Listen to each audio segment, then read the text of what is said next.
الحمد للہ نحمده ونصلی علی رسولہ الکریم اما بعد۔ نفل نمازوں سے متعلق آج کا ہمارا 25واں درس ہے۔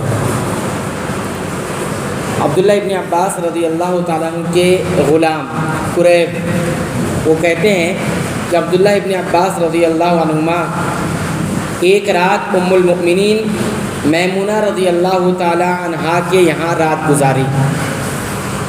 میمونہ رضی اللہ تعالیٰ عنہا ان کی خالہ تھی، اس لیے وہاں جا کر انہوں نے رات گزاری، اور چھوٹے تھے وہ اس وقت۔ کہتے ہیں کہ آپ نے بیان کیا کہ میں بستر کے عرض میں لیٹ گیا، یعنی بستر جو تھا اس کی چوڑائی میں لیٹ گیا، اور پھر رسول اللہ صلی اللہ علیہ وسلم اور آپ کی بیوی یعنی ان کی خالہ یہ دونوں کہاں لیٹ گئے؟ ان کی لمبائی میں لیٹ گئے۔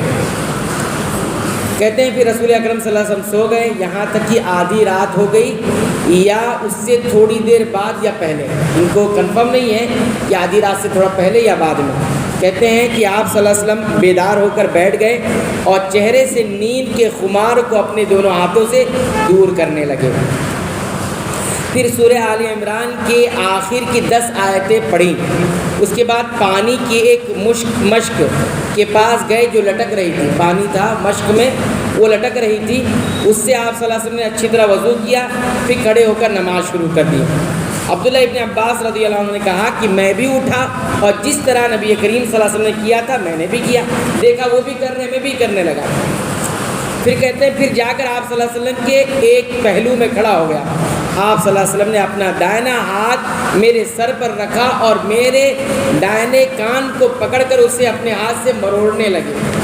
پھر آپ نے 2 رکعت نماز پڑھی، پھر 2 رکعت نماز پڑھی، پھر 2 رکعت نماز پڑھی، پھر 2 رکعت نماز پڑھی، پھر 2 رکعت نماز پڑھی، پھر 2 رکعت نماز پڑھی۔ اس کے بعد 1 رکعت وتر پڑھے اور لیٹ گئے۔ جب مؤذن آیا تو آپ صلی اللہ علیہ وسلم دوبارہ اٹھے اور 2 ہلکی رکعتیں پڑھ کر باہر نماز فجر کے لیے تشریف لے گئے۔ یہ مکمل واقعہ جو ہے صحیح بخاری کے اندر موجود ہے۔ اب اس حدیث سے ہمیں کئی ایک بات معلوم ہوتی ہے، بنیادی طور پر 15 باتیں معلوم ہوتی ہے۔ میں آپ کے سامنے آدھی بات یہاں رکھوں گا، یعنی گویا 6 یا 7 باتیں، اور بقیہ باتیں کل کے درس میں انشاءاللہ۔ پہلی بات تو یہ معلوم ہوتی ہے کہ رات کو آرام کرنا چاہیے، رات کو آرام کرنا چاہیے۔ ایسا نہیں کہ عبادت کے چکر میں انسان آرام چھوڑ دے۔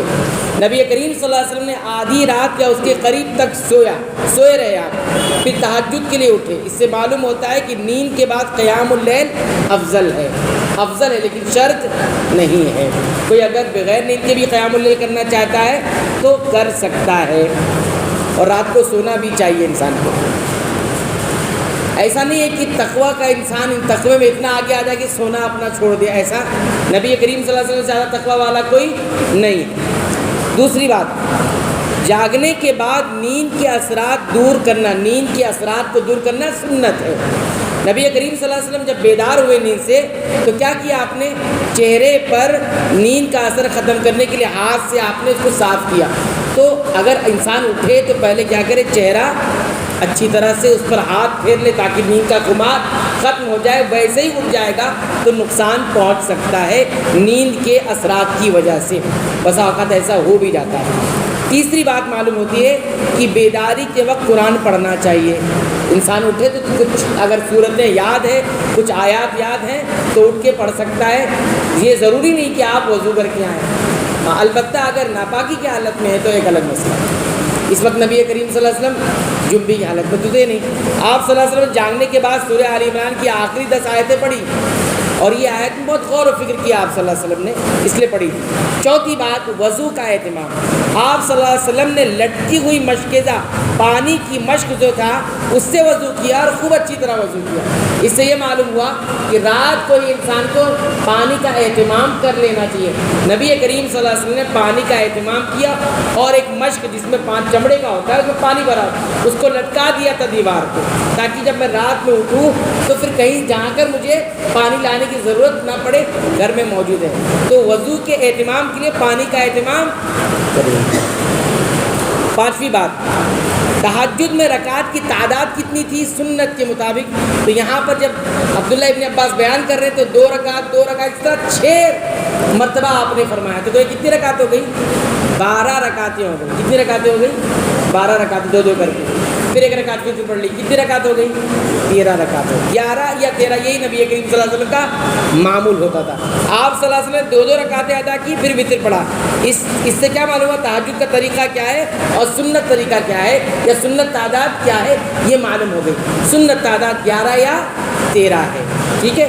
زیادہ پڑھ لیا تو کوئی حرج کی بات نہیں، کم پڑھ لیا تو بھی کوئی حرج کی بات نہیں، لیکن اگر سنت طریقہ اپنائیں زیادہ افضل اور زیادہ بہتر ہے، اور اپنے طریقے کو اچھا طریقہ نہ سمجھے، ٹھیک ہے۔ کم پڑھ رہا ہے تو میرا طریقہ ہی اچھا ہوگا، یہ عقیدہ نہیں ہونا چاہیے۔ زیادہ پڑھ رہا ہے تو اپنا طریقہ بہتر نہ سمجھے، بلکہ سنت کا طریقہ زیادہ افضل و بہتر ہے۔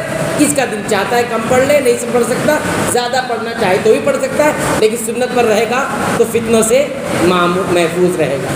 تو کتنی بات ہو گئی؟ 5 بات ہو گئی، 6 بات ہو گئی، 5 ہوئی۔ چھٹی بات جو معلوم ہوتی ہے وہ کیا؟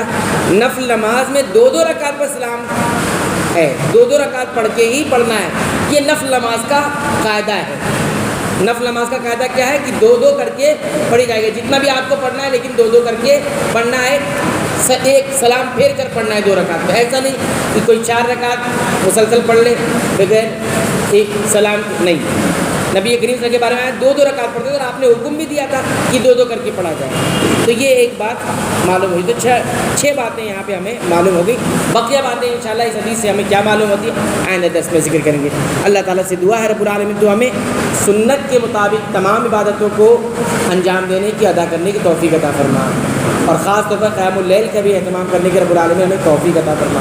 اے اللہ تو ہمیں معاف فرما دے، ہماری مغفرت فرما دے، ہمارے والدین کی مغفرت فرما دے، تمام مسلمانوں، مومنوں، اہل توحید کی مغفرت فرما دے، آمین۔